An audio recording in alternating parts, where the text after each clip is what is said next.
আসসালামু আলাইকুম বন্ধুরা। আজকে আপনাদের মাঝে হাজির হলাম নতুন কোনো রেসিপি নিয়ে। আজকে আমি দেখাবো কিভাবে মাছ ভুনা করতে হয়। প্রথমে হচ্ছে আমরা মাছগুলো ছোটো ছোটো করে পিস মতো পরিমাণ কেটে তারপর হলুদ লবণ দিয়ে কিছুক্ষণ মাখিয়ে রাখবো। দেন তারপরে হচ্ছে কড়াইতে তেল দিব। তেল একটু গরম হলে মাছগুলো এক এক করে আস্তে আস্তে ছেড়ে দিব।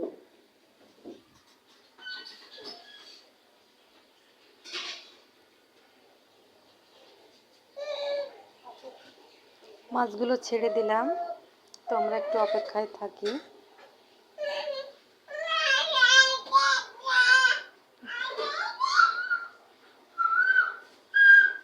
মাছগুলো একটু লালচে বর্ণের হলে হচ্ছে উল্টিয়ে দেব।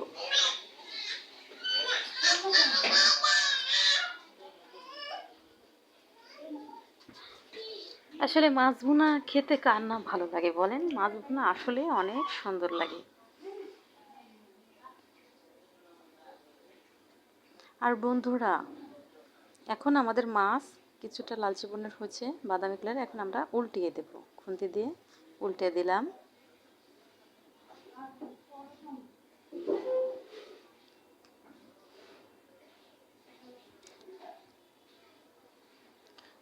দুইটা পিঠ হচ্ছে আপনার মাছের দুইটা পিঠ লাল হয়ে যাওয়ার পরে বাদামি কালার হলে আমরা এটাকে হচ্ছে একটা প্লেটে উঠিয়ে রাখবো। তো আমরা অপেক্ষা করি।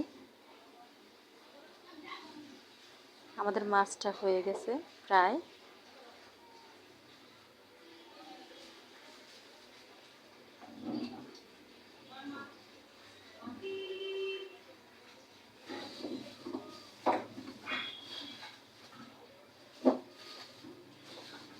এখন আমরা মাছগুলোকে একটা প্লেটে উঠিয়ে রাখলাম। এখন একটা কড়াই দিব চুলাতে। কড়াই দিয়ে হচ্ছে কিছুটা পরিমাণ তেল দিব। তেল দিলাম।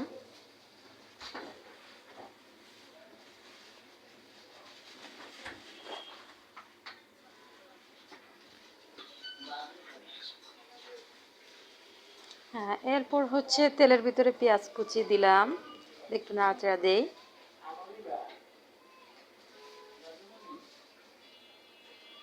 পেঁয়াজ কিছুটা বাদামি কালার হইলে এর ভিতরে দেব রসুন বাটা,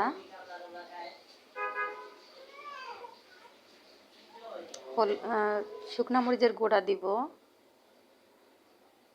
শুকনো মরিচের গুঁড়ো দিলাম, লবণ আর দিব ধনিয়া পাতার গুঁড়া দিয়ে এখন আমরা এটাকে খুব ভালোভাবে নাড়াচাড়া দিব।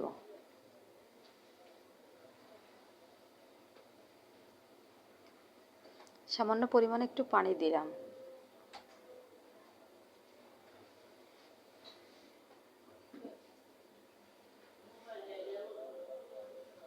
হ্যাঁ, আরেকটু আমরা নাড়াচাড়া দিতে হবে যাতে লেগে না যায়। এরপর হচ্ছে আমরা ঝোলের জন্য কিছু মানে যতটুকু আমাদের লাগবে ঠিক ততটুকু পরিমাণ পানি দিয়ে আমরা ঢাকনা দিয়ে ঢেকে দিব।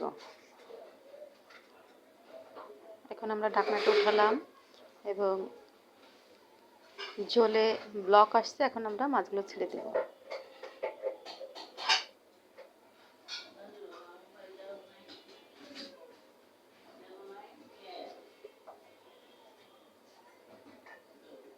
এবার আমরা কিছু কাঁচা মরিচ দিয়ে দিব। মরিচগুলো আগে থেকে কেটে রাখবেন আপনারা।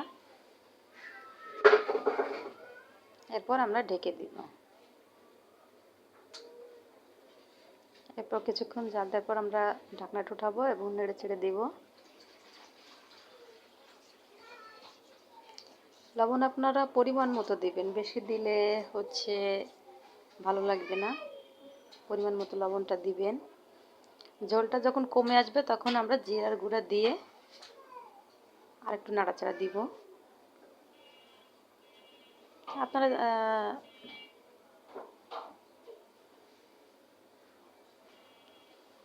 কিছুটা পরিমাণ নাড়াচাড়া দিলাম।